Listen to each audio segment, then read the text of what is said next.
katerih letih si se preselil v tujino in začel igrati za drug klub? Kako ti je to uspelo?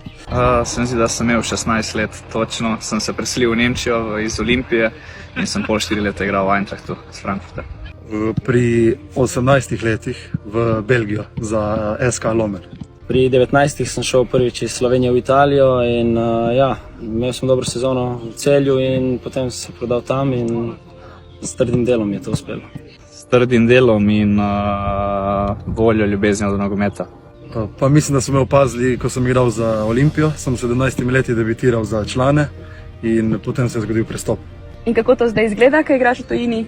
Pa na začetku je bilo malo težje, se navaditi na jezik in na kulturo in vse skupaj, ampak zdaj sem že navajen. Sprva je težko, par mesecev je sigurno potrebnih, da se navadiš, ampak potem sem dobil tudi dosti obiskovalcev, punca, družina, tako da so mi pomagali, da mi je bilo lažje.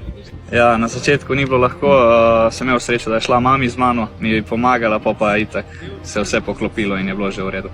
Kaj bi svetoval fantom, ki želijo biti skavtani? Verjeti v sebe, samozavestni biti in vse se bo poklopilo v svojem času.